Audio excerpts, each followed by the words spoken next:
So I found this article, the top 10 worst money myths that you need to forget, and I'll have a link to it down in the description below. But I just kind of want to go through this and just kind of look at these money myths and just kind of chat a little bit about it. And first on the list is this idea that buying a home is better than renting. And this is one of those myths that I wish would disappear as well, because I completely agree. And anybody who has rented for a period of time and then owned a house for a period of time knows that it is a lot more expensive to maintain a house than it is to rent. So Lynn and I rented for about 4 years after we got married. And I honestly loved a lot of things about renting. I mean, for one, our washing machine breaks and I just call the landlord and he comes up and fixes it. And pretty much anytime anything went wrong, I just called them and they came and fixed it. And the biggest one for me, being a do-it-yourselfer, being somebody who likes to fix things up, I quickly realized that I spend a whole lot more money upgrading and improving things on my house than when I was renting. Because when I was renting, they wouldn't even let us paint the walls. And so there just wasn't much for me to do. And I saved a whole lot of money. Now, granted, some of those improvements that I've made actually increased the value of our house, but at the end of the day, I think a lot of money that we spent making our home something that we like actually was money that, wasn't going to come back to us in the sale of the house. I'm not at all saying that buying a house is a bad investment. I think it is a good investment in many cases, but the reality is that it's not always a good investment. It depends on your phase of life. It depends on how long you're going to be there. We just sold our house and it is really expensive to sell a house. And so if you're not going to be there for a little while, if you're not going to be there for at least 5-10 years, you're probably better off just renting to avoid that big expense of selling a house. All right, next on their list is that you have to be rich to invest. And this is another one I completely agree with. In fact, I've done multiple videos and articles about this, about how you can get started investing for $100, and even one app that I still use and love that you can get started investing with a single dollar. And one of the benefits, I think, of getting started investing early, or really just as soon as you can, that I'll add to this, is that you get such a phenomenal education when you put your own money on the line. And so I learned a whole lot about investing. I read a whole bunch of books about investing and took courses about investing before I ever actually invested a dollar. And I don't think there's anything wrong with that, but what I learned when I invested my own money, that's when I really started learning some real lessons. And even if you don't have much money to invest right now, I think it's something worth considering starting, even if it's, 10, 20 bucks a month, just to get your feet wet, just to start learning. Because the education that you get from investing is going to be something you're going to use for the rest of your life. And so it's going to be valuable knowledge and information that you're going to gain from making those relatively small investments. Now, the third myth is that carrying a small credit card balance will help increase your credit score. Now, I'm not sure if it will provide some negligible benefit, but the bottom line is that Lynn and I haven't carried a balance on our credit card in probably 12, 14 years or so. And we both have credit scores over 800. So you don't need to do that to have a good credit score. And like the article mentions, paying off your balances in full every month is an incredibly important thing. And if you think about this from a lender perspective, they want to know that they're going to get their money back when they let you borrow it. And so if you're late on paying any bills, if you miss payments, that's going to hurt your credit score. And yes, not having any debt, I believe, can have some negative impact on your credit score, but we are 100% debt free and we still have really good credit scores. So don't feel the need to carry a balance just to improve your credit score. All right, number 4, I don't earn enough money to save. So there are certainly times when this is true. There are people who are going through stuff that are in that situation. There are seasons of our lives where we might be just in a really tight spot and there's just not any money to save. But I think for the majority of us, most of the time, there is actually money to save. It's just that we're not prioritizing where it's going. So one example to consider here is just look at how the government gets our income tax money from us here. And if you're an employee, you know what I mean, because it comes out of your paycheck. So before you ever have a chance to spend that money, they're taking it from you.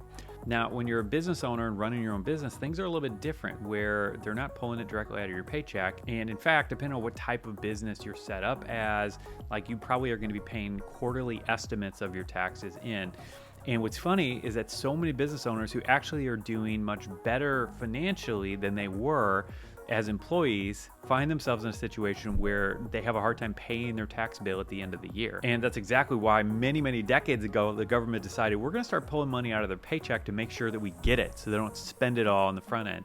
So that's the key. It's prioritizing whatever's most important and pulling that out first. And this isn't a new concept or idea at all. This is actually a really old one. And Paul actually talked about it in 1 Corinthians 16:2. He said, on the first day of each week, you should each put aside a portion of the money you have earned. Don't wait until I get there and then try to collect it all at once. And so this is why I believe giving should come first, saving should come second, and then everything else should follow. All right, fifth on the list is a myth to invest in gold. And I don't know. I don't really have a strong opinion about this either way.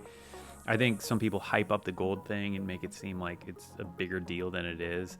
And typically those two tend to be the companies selling gold, coming up with all these reasons why you should buy it. But I think there's benefits to it for some people in certain situations. But yeah, I don't really have a strong opinion. All right, number 6. My partner manages our money, so I don't need to worry about it. Yeah, this is really important. So the article mentions the divorce rate, and I think that's definitely something to consider. But beyond that, I think when your husband and a wife are in unity as a team, there's just a lot of power. There's a lot of potential. There's just a lot of good that can happen and can come out of that. I mean, I definitely noticed that with Linda and I. So when we came together, we just felt like our financial thing was just amplified. And it was like that verse where 1 can chase 1,000 and 2 can chase 10,000. It was just like amplification of what we were trying to accomplish together. And I just recently did an interview with Chuck Bentley about his marriage book that he wrote. And from his research, he actually found that there's like this 10x factor where couples who are on the same page and really working together financially end up about 10 times better financially than those who aren't. And that is just a mind-blowing, jaw-dropping statistic to consider. And the reality is, the truth is that if you aren't both talking about the money and making decisions together, you're not on the same page. And so even if you're okay with your partner making most of the decisions and leading, because I think most marriages, you find that one person enjoys it or at least is better at it than the other. And I think it's fine for, one spouse to take the lead, but you have to be figuring out what your goals are together and just really be in unity about where you want to go financially. 7th myth is that cash is king. Yeah, this is another one. I see this going both ways. So there are certain situations where using cash is actually going to be able to get you a better deal.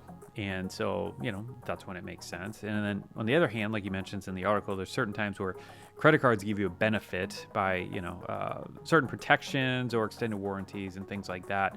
But just to be clear, I'm not talking about actually going into debt on the credit card. I'm talking about charging it and immediately paying it off. But in that regard, using cash rather than going into debt, always king, as far as I'm concerned. All right, number 8 myth is that a savings account is a good place for your emergency fund. I actually think that a savings account is a really good place for your emergency fund.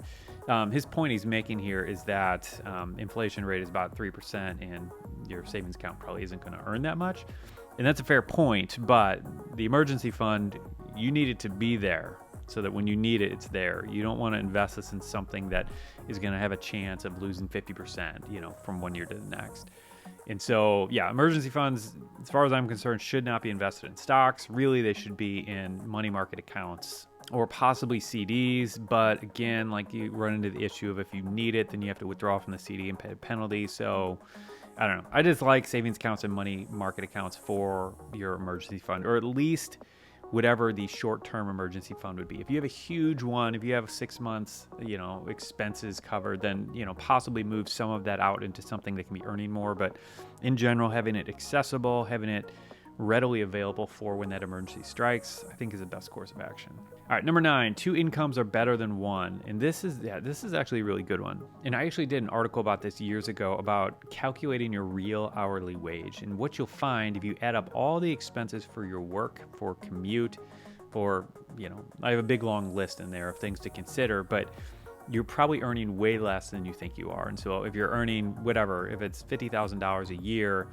after all these expenses and the time spent, it really might be coming down to a much lower hourly rate than you really ever thought possible. And so calculating this is a really good exercise because it arms you with the knowledge to make decisions for your family that might make sense. Because there will be certain situations where having one spouse stay at home and not work will actually be far better financially than if they had a job. And I'll have that article linked up so you can check it out, and definitely recommend doing that exercise if you haven't.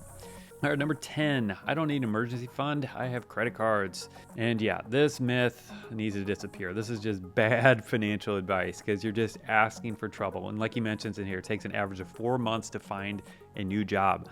And if you are living off a credit card for 4 months, like you are going to find yourself in big financial trouble really, really quickly. And that's just not the way to do it. And if you're in a situation where you have zero emergency fund and that's what you have to do, then you have to do that to survive. But the point is, just like the old saying goes, the best time to build a roof is on a sunny day. It's not when it's raining. And so it's the same thing with this. So if you don't have an emergency fund, let's start today. Let's start now, because emergencies are going to happen. And so you might as well be ready for them. So those are the 10 money myths from this article. I thought it was a pretty good article, but I'd love to hear from you down in the comments. What other money myths would you add? What's not included here that should be? And that's all for today. Be blessed, be a blessing, and I'll see you next time. And if you haven't already, head over to seedtime.com so you can get your free email course from us on how to master your money using biblical principles. So that's all for today. Have a great rest of your day. Adios.